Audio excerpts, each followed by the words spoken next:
Okay, good morning again, everyone. Thank you for joining us on this lovely Friday. My name is Juan Cruz, and I will be presenting this webinar to you, courtesy of DFSS, Department of Family and Support Services. On your dashboard, if anyone have any questions, feel free to enter your questions, type them in, and we will get back to you during the broadcast. Again, my name is Juan Cruz. I'm a program coordinator with the Department of Family and Support Services Workforce Service Division, and I'm proud to announce this proposal, this RFP for our neighborhood cleanup program. Our neighborhood cleanup program is a joint venture between Department of Family and Support Services and the Department of Streets and Sanitation. It is an opportunity for our residents to earn some subsidized wages.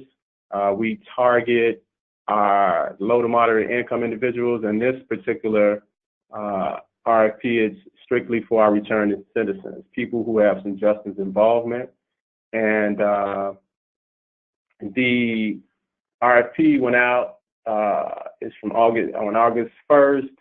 The proposal will be submitted through e-procurement to my deputy, Joe Mitchell, who is the Deputy of Homeless and Human Services and Workforce Development. Responses must be received no later than the 29th of August, and it's going to be cut off at 12 noon.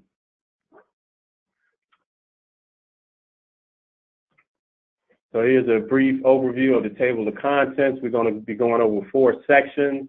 The first section is going over the purpose of this RFP and the scope of services. I'm going to give you a brief introduction, the program descriptions, requirements, the measures, contract management, and our reporting, what we anticipate the deliverables will be in conjunction with you, the term of the contract, the eligibility of the respondents. The second session would be about the submission, the due date, how you submit if you're not a current delegate agency through our e-procurement system, the contact persons. I would be the contact person on the programmatic side, and then we have another contact on the contract side, which is Julia Cobbett, and you'll have that contact information during the webinar. The third section is about the evaluation and the procedures, our selection criteria, and lastly, of course, our legal and submittal requirements. So first section is about the purpose of this RFP. Again, the introduction, just a brief introduction. As a city, so Department of Family and Support Services is the city's largest social service provider. We serve about 350,000 individuals a year with over 350 community-based organizations. So we are the city's largest social service providers. In the Department of Family and Support Services, we have 8 different divisions. So we say we serve everybody from literally the cradle to the senior years. So and everything in between. We have early childhood, we have youth services, we have workforce services, we have summer jobs, we have after-school programs, we have homeless services, we have veterans, and of course we have our seniors. And so the Department of Family and Support Services, we changed our mission, and our mission is more concise and it's more outcomes instead of output. So we're really looking to impact individuals' lives, and not just about the quantity, but the quality of work that we're doing. So our mission is working with community partners like yourself. We connect Chicago residents and families to resources that build stability, support their well-being, and empower them to thrive. And so with that shift, we had a strategic framework throughout our whole department.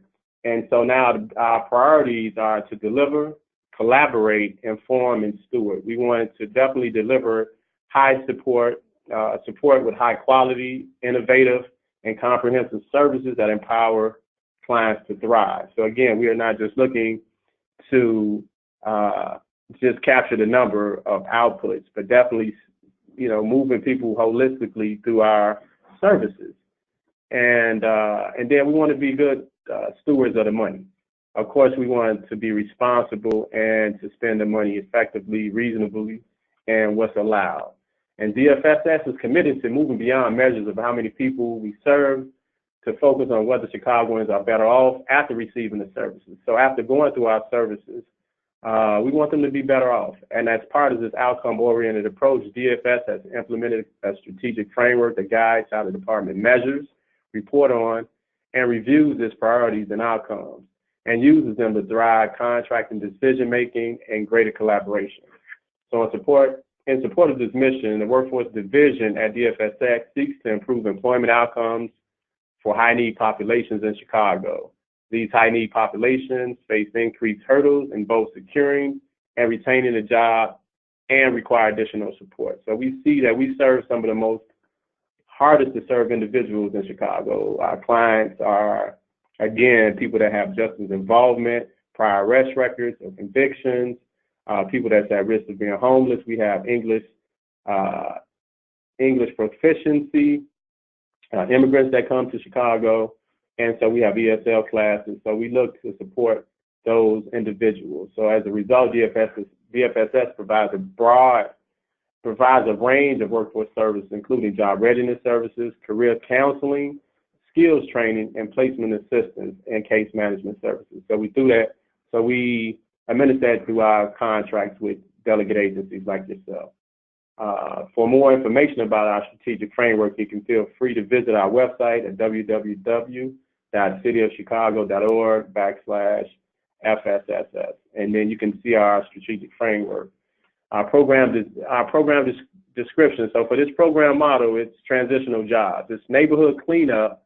And so working with the Department of Family and Support Services, we augment services. So we provide vacant lot, debris removal, street cleaning, and so we augment some of those services. Our work assignments are given by the Department of Streets and Sand. They pay for the wages for the workers, and so you will be tasked with applying the job readiness training and things of that nature. So the Transitional Jobs Program model provides a limited time, subsidized employment opportunity coupled with intensive wraparound services and skill development to high-need individuals who lack a competitive work history and or knowledge of the workplace. The goal of the program is to help these participants overcome challenges to obtain or sustain employment with wages at or above the standard city minimum wage, which is currently $12 per hour for non-tipped employees, and as of July 1, 2018, of course, the city is going toward that $15 minimum wage by year 2020, and so we look to provide those same opportunities for our clients that's in those programs. Of course, we know the state is still set back to $825. So yeah, you can see more information about that at our website about the city's ordinance, if you're not familiar with the city ordinance of their minimum wage. And next year it's going up to $13 an hour. So to be eligible for the program, individuals must be employed or underemployed, low income, and have limited work skills. Additional priority would be given to individuals who are returning citizens with justice involvement backgrounds. So research, again, for this population, research has shown that transitional jobs with their combination of subsidized employment and intensive cases management, literacy service and support services are more successful than traditional employment and training models in supporting these individuals in obtaining and retaining employment. As these high-needs individuals face unique hurdles in both securing and retaining jobs, DFSS seeks delegate agencies like yourself that will provide individuals not only with subsidized employment opportunities and employment preparation, skill development, and those subsidized job placement, but also with any supportive services and longer-term follow-up that may be necessary to achieve sustained employment. Long-term follow-up may take the form of additional job placements if initial job placements are not successful. So again, we're looking for individuals to not just place individuals, but just to look at the retention as well, because we know working with individuals who have faced barriers, systemic barriers, it might take a little more than just that first job. So intensive case management, follow-up services, and we look for those retention data for 30, 90, and 180 days. And so we definitely will be looking at that on our evaluation with your proposal. And so for this RFP, DFSS has partnered again with the Department of Streets and Sanitation to support their job training program for the neighborhood cleanup program. DFSS offers temporary, DSSF, which is the Department of Streets and Sand, offers temporary work assignments and valuable job skills to nonviolent former offenders and returning citizens. Participants living in the Chicago area are eligible for these assignments. The neighborhood cleanup program combines elements of a transitional jobs program with intense support and job readiness training. The program engages, trains, employs returning citizens or ex-offenders who gain work experience and job training on work crews directed by Department of Streets and Sand. While in the program, all participants will become knowledgeable in operating gas-powered weed whackers, mowers, hand saws, pruners, loppers, edgers, de-weeder devices, and picks. So pretty much anything to do with labor, maintenance. I see we have a question. Let's see.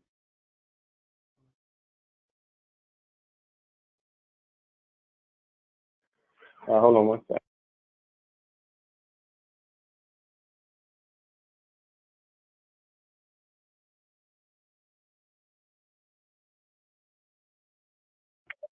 Yeah, I'm sorry. So again, we have a question about, are we seeking respondents who have experience managing neighborhood cleanup programs? So we are looking for people who can manage a crew. So definitely can manage a crew. It's a transitional jobs. It's a subsidized jobs program. And so we're looking for individuals that have vehicles, manpower, case management, and access to this population that we're trying to touch. So, of course, we have agencies who had prior experience with the neighborhood cleanup, but then again, we have agencies who have their own landscaping company that's run, so that's welcome. So anybody that can show that they can definitely galvanize individuals, work with them, and then show that they placed them, provided them some job readiness training. And so no, it's not necessary that you have neighborhood cleanup experience, but definitely some landscaping experience and just managing crews of about 100. So we're looking for about 100 individuals in these work crews. So thank you for that question. So some of the equipment, again, individuals will gain these experiences that can go on and they can, it's an experience that they can take on themselves, definitely getting into landscaping, maintenance, and so it's something that they can take with them other than just a paycheck. So that'll last them longer than just gaining that paycheck. So some of the equipment required, again, just having landscaping equipment, gas, power weed whackers. Of course, we need brooms, rakes, shovels, mowers, and things that will definitely pick up debris. And so we stage that for our partners, Department of Streets and Sand, to come pick those up. Again, vehicles, access to a fleet of vehicles, and again, payroll specific specification and responsibilities of selected respondents. The selected respondents will perform exterior ground maintenance. Work will be performed approximately pretty much when the weather thaws out. So, I mean, if it thaws out in April, we'll start in April, but we get that direction from Streets and Sand.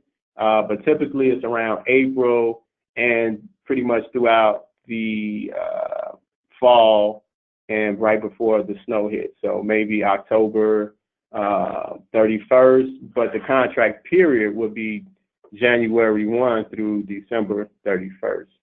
So that's the contract period. If we don't have any snow, then we'll be working that whole year. Respondents will be required to provide tools and transportation, again, to participants performing the work. lots to be serviced will be provided daily by the Department of Streets and Sanitation. The respondents will manage the participants' payroll for the program.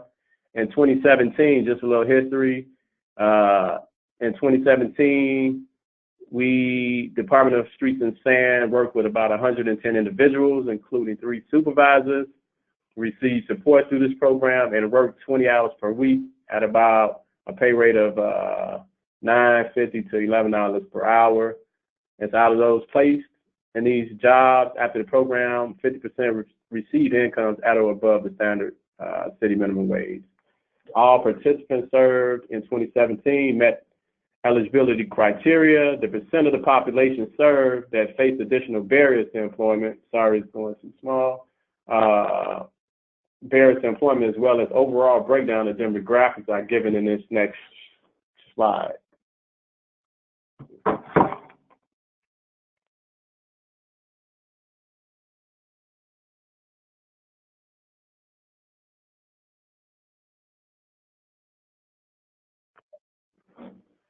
Yeah, so we got another question. It's, can tools and transportation and supervision of work crews be subcontracted?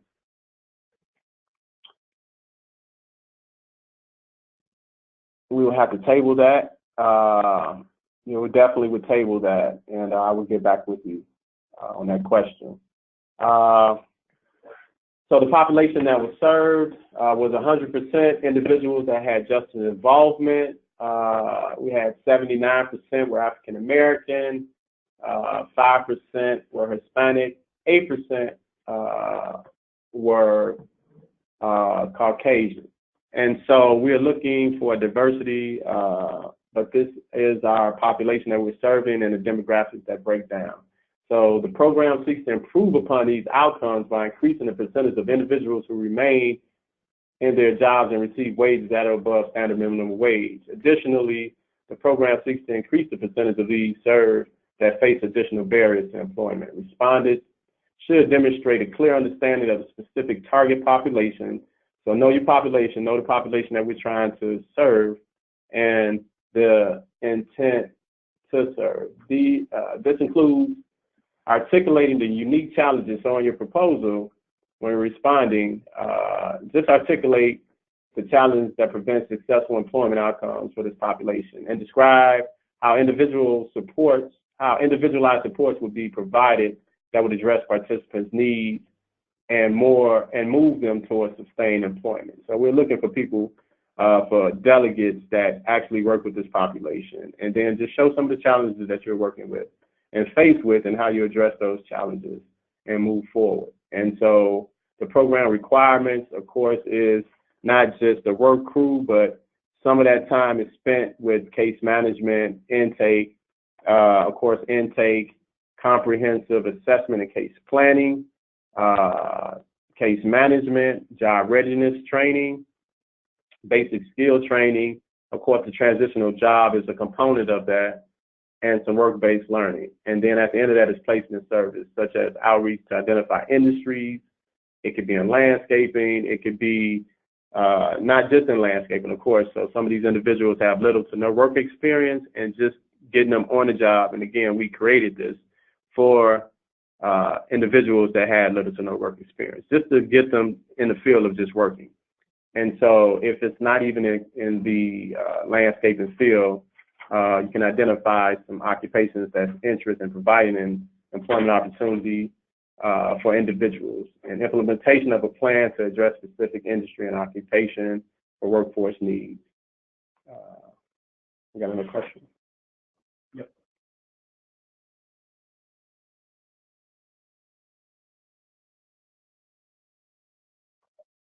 Yeah, hello. Thank you for your question. We had another question about the minimum amount of workers.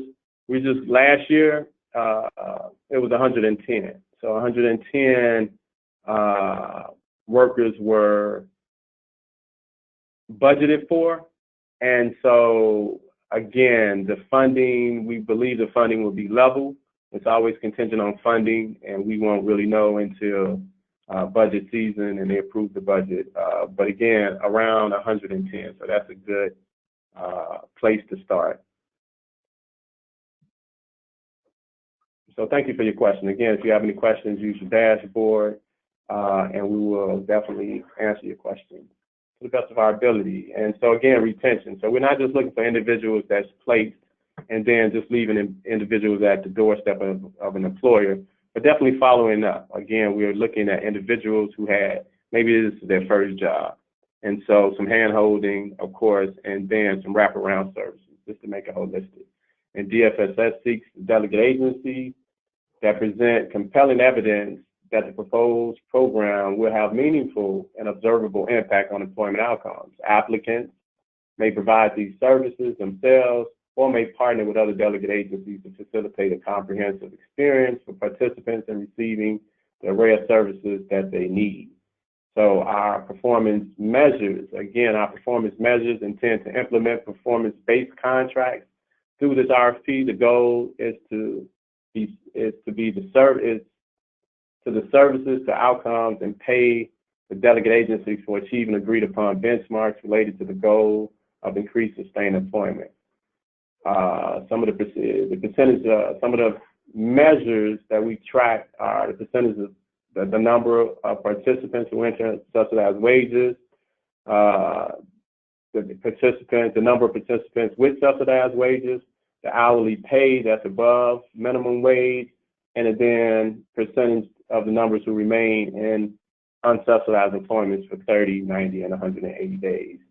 We also monitor our program, and we look for some of the other measures are the number of people enrolled, the number of returning citizens, and some of our client base are some of these that we mentioned before. We target returning citizens, homeless individuals, or individuals at risk of being homeless, individuals who have limited English proficiency. And so we look for participants receiving employment counseling, job readiness training, and people that receive credentials. So if you're going through the training in your shop and it can get OSHA certification, that's great. We look for that as well. So definitely put that in there. If you're highlighting that, if you're doing that in your agency, in your shop, we definitely welcome that. I think that's an added benefit to the client. To say, in addition to the performance indicators and output metrics listed above, DFSS encourages applicants to propose additional indicators and metrics that demonstrate early success and are indicative of participants' progress towards being able to obtain and sustain employment. The selected delegate agencies will be expected to collect and share the data with our department in a format specified by our department. The Workforce Service Division seeks to actively and regularly collaborate with delegate agencies to enhance contract management, improve results, and adjust program delivery and policy based on learning what works. So definitely we want to learn from best practices and share that.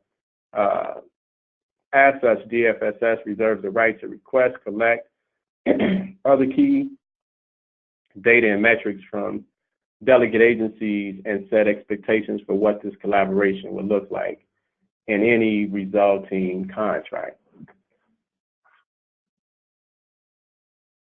So our contract management and data reporting. So we, as part of DFS's commitment to become more outcome-oriented, Workforce Services seek to actively and regularly collaborate with delegate agencies to enhance contract management, improve results, and adjust program delivery and policy based on learning what works. So we have the ability to change. If something is not working, if we see something that is working better, we can change that. So we welcome that. We look for it regularly, and we have auditors that's going to go out and check and report and analyze and see what works best.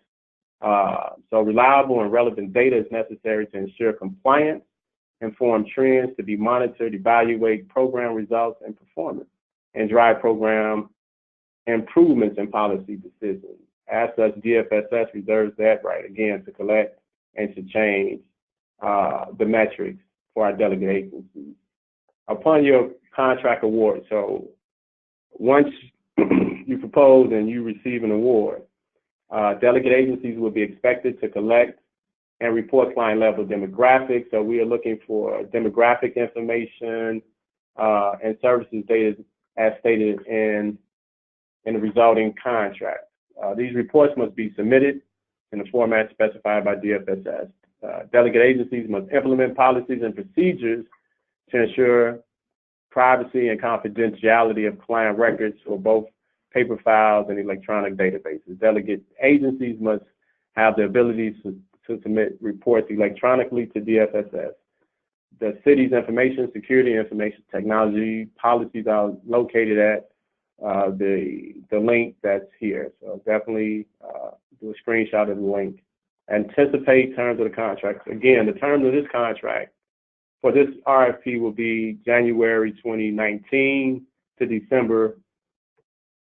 It says 2020, so we will have a maximum compensation of up to 2 years, but it's definitely 1 year. The contract term is 1 year, but you have a maximum compensation if awarded for 2 years. So we are on a 2-year cycle, but it's definitely based on performance and availability of funds.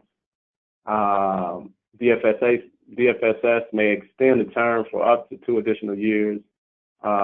We anticipate awarding one contract with an estimated award range of between $750,000 to $900,000 for per year. This contract will operate on a reimbursement basis. No advances will be given. Applicants may only submit one application for this program. Eligible respondents. This is a comprehensive process open to all entities, so nonprofits, for-profits, faith-based, private and public. Respondents may apply as a single agency or in partnership with multiple agencies, where one agency serves as the legal agency for the partnership and the other agency serves as subcontractors of the lead agency. So I believe that answers the question that we had about subcontracting. Subcontracting agencies must demonstrate competency to implement programmatic elements, whereas lead agencies must also demonstrate financial strength and ability to comply with all administrative requirements outlined in this RFP. Respondents who are current DFS delegates whose existing contracts with DFSS are not in good standing will not be considered. Just because you have a contract with us now, if you're not in good standing, we won't consider that proposal. Agencies not eligible include those that have had city contracts, terminated for default or currently debarred, or have been issued a final determination by the city. So we won't entertain those proposals as well. As a finding is subject to the availability. Funding is subject to availability and appropriation of funds. Again, we look for performance and, of course, if funding is available. Respondents should be aware that the city will make payments for service on a reimbursement basis.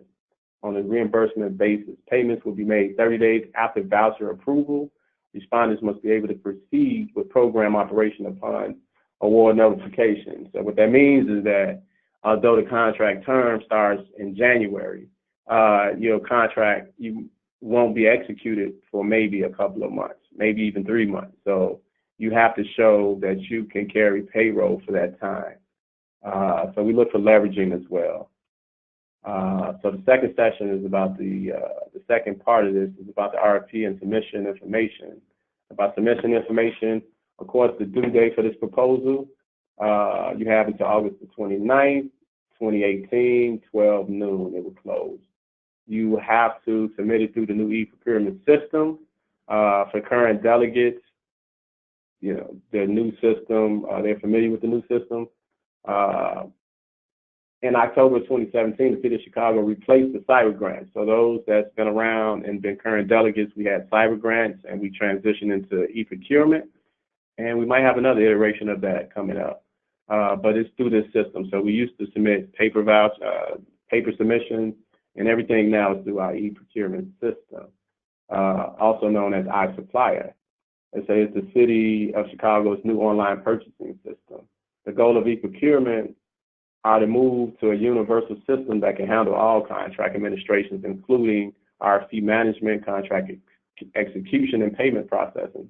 So we had separate systems, and we wanted to just have a universal system that handled vouchering, RFPs, and managing those as well. All delegate agencies seeking to do business with the city must register and submit information through this online purchasing system. So if you are someone that used to be with DFSS and is coming back in because of this neighborhood cleanup program, again, it's through the iSupplier or e-procurement system. So e-procurement is a full service purchasing system that allows delegate agents to manage delegate agencies' information and account details. It also review and responds to RFP solicitations, what we're doing now, and upload required information, submit proposals and applications, your payment and vouchers, and communicate with the department. So it's a very robust system. In order to complete an application for this RFP, all potential respondents will need to set up an account in the new e-procurement or iSupplier system. Registration in iSupplier is the first step to ensuring your agency's ability to conduct business with us. So definitely make sure you do that. And we have a link here for that system, the iSupplier system, www.cityofchicago.org/e-procurement. All vendors must have a federal employer identification number, your FIN number, and an IRS W-9 for registration and confirmation of vendor business information.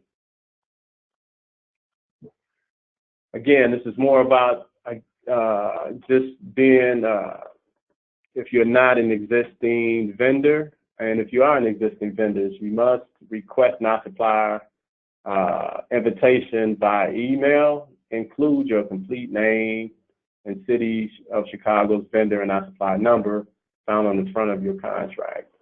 In your email to iSupplier, you will then receive a response from the Department of Procurement Services so you can complete the registration process. Please check your junk mail. Sometimes it goes, I have a lot that goes there. I mean, I have a ton of stuff that goes to my junk mail. So please check your junk mail if you are, and if you have made a request and not heard back from us. To receive training about all aspects of each procurement system, please register. We do have frequent training that OBM provides, or the Department of Procurement Services provides. OBM. Yeah, OBM? Yeah, so OBM provides that. For further help, specifically for e-procurement, please use the following contacts. So you have e-procurement support and OBM at cityofchicago.org. So be aware. So when you're responding, respondents are required to submit an application for this request. If you like what you're hearing so far and you think you have what it takes to be a provider, request for proposals via the e-procurement system. The link to the e-procurement system will be given as part of the e-procurement iSupplier process. I hope I'm not drowning you or putting you to sleep with a lot of iSupplier e-procurement information, but this is very important. And so when you are responding to the proposal, please be aware that for this application, all answers to this application and questions are limited to 4,000 characters. This includes spaces and punctuation. So just be mindful of that. So for contact information, respondents are strongly encouraged to submit all questions and comments related to this RFP via email. You can contact myself for answers to program-related questions. And again, my name is Juan Cruz. I'm a workforce service coordinator. My number is 312-746-7760. My email is juan.cruz@cityofchicago.org. And if you have questions regarding the technical aspect, because it is technical, aspects of responding to this RFP, you may direct those questions to Julia Talbot. And Julia Talbot is here with us today. And that would be julia.talbot@cityofchicago.org. So the timeline, just a couple of things about the timeline. Again, we opened it up August 1st. Today is August 10th. We are having our webinar, so we're right on track. The application is due back August 29th. Again, the cutoff is at noon, 12 o'clock noon. and this is for 1 year. So again, the program year is for 1 year, and it would be from January 1, 2019 to December 31st, 2019. Here's a brief look at the evaluation and selection procedures. And so each proposal will be evaluated on strength of proposal and responsiveness to the selection criteria. So please look at the selection criteria and respond accordingly. You won't get the full points if you don't answer those questions accurately. So DFSS reserves the right to consult with other city departments during the evaluation process. Successful respondents must be ready to proceed with the proposed program within a reasonable period of time upon contracting. So if you say you can do the work, we need you to do the work. Failure to submit a complete proposal and/or to respond fully to all requirements may cause the proposal to be deemed unresponsive and therefore subject to rejection. So if you say you have resumes and don't attach resumes, that is not going to yield you a good score, a good point. So you have the point values for each section, each selection. And so we want you to get the most points that you can get based on your response. The Department of Family Support Services reserves the right to ensure that all mandated services are available citywide and provide in a linguistically and culturally appropriate manner. So here we have selection criteria.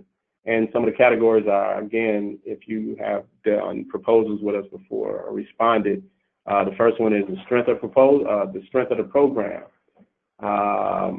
Again, the applicant demonstrates we're looking for that you can demonstrate a clear understanding of the target population. So if we're asking to target returning citizens, we want you to respond accordingly and define the services that you can provide and any partnerships.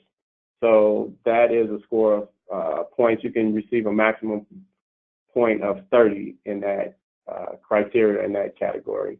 The next one is program performance and outcomes and quality. We ask you some questions that you respond to, such as the applicant demonstrates, will you demonstrate evidence of showing strong performance against desired outcomes? So have you had work? So if you have worked with this population, that is very good as far as responding to this proposal and this question. So definitely look at the questions, respond accordingly, and you can see some of the point values here. The next one is organizational capacity. You can receive 25 points in this section, and here are some of the questions under the organizational capacity. The next one is reasonable cost, budget, justification, and leverage. Definitely be reasonable with your cost. Again, we pretty much gave you what the going rate is as far as $750,000 to $900,000. If you go beyond that, and if you're not leveraging anything, that's just not right. So definitely respond accordingly to your reasonable cost. We've seen some really high costs, and we just can't afford it. And this is about 15 points. So in total, it's 100 points. So in every category, we have a set amount of points that you can receive for responding correctly, and it adds up to 100 points. DFSA, the Department of Family and Support Services may consider additional factors in selection to ensure systems level needs are met. And again, I mean, you can have a great proposal, and but if everybody is coming in the same area, we want to disperse our services geographically throughout Chicago. We have 77 communities, and so we want that dispersed geographically. So because a lot of people say, well, I scored high, and so, but if everybody scored high in North Lawndale, we just wouldn't saturate North Lawndale and leave the rest of the city without any coverage of programs. So just be, that's part of that selection criteria too. And so DFS reserves the right to seek clarification of information submitted in response to this application and/or to request additional information during the evaluation process and make site visits and/or require respondents to make an oral presentation to be interviewed by the review subcommittee. If necessary, failure to submit a complete proposal and or to respond fully to all requirements may cause the proposal to be deemed unresponsive and therefore subject to rejection. Selection will not be final until the city and the respondent have fully negotiated and executed the contract. So again, we pretty much say what the pay range is and what we anticipate as the workers' wages, but again, that's a negotiable item. So we can negotiate after you are awarded a contract based on scoring of your proposal, and so we have flexibility in that area, but again, it's negotiated between the delegate and the agent, so the city department and the delegate agency. The next, again, is this our legal and submittal requirements? And a description of the following forms has been included for your information. Please note that most of these forms will be completed prior to grant agreement execution and are not necessary for the completion of this proposal. But again, it's just a list. I just gave you some bullets of just what's required. Of course, your EDS, which is your economic disclosure statement, your disclosure of litigation and economic issues, your grant agreement obligations, funding authority, insurance requirements, indemnity, so if you owe anything to the city, compliance with law, statutes, of course we want you to be in compliance with all those, and executive orders.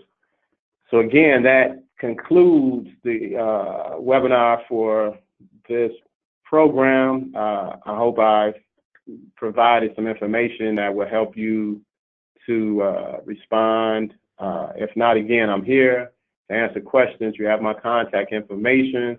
This is a great program. We have this program for about 10 years, a little over 10 years with this program. And it's been very successful. Again and again, we enjoy helping a city that works for all our residents. And so it's an opportunity for individuals to get some real work experience and some pay, definitely some pay in their pockets for this population of people that really didn't get a chance to, or just have some barriers to employment. So it's a great opportunity to put on their resume. You won't be working for the Department of Streets and Sanitation. Again, you'll be definitely just augmenting some of the services, some of the work that they do around the city of Chicago. Again, I'm going to look at one of these questions and ask.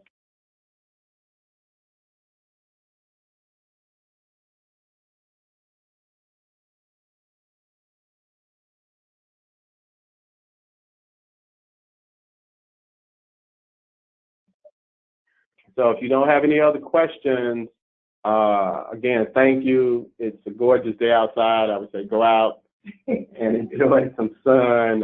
We needed some rain. We got some much needed rain.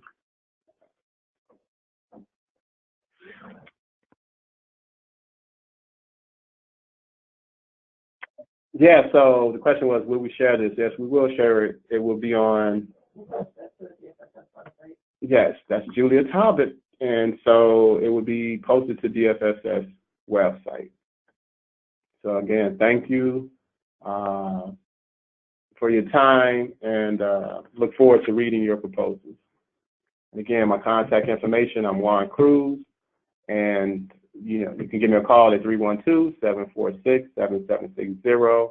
Feel free to email me at juan.cruz@cityofchicago.org. And I also work with my partner, the other program coordinator is Alan Placek. We both share responsibility of managing our workforce grants, and Alan can be reached at 312-746-8629. Again, thank you and enjoy the rest of your day.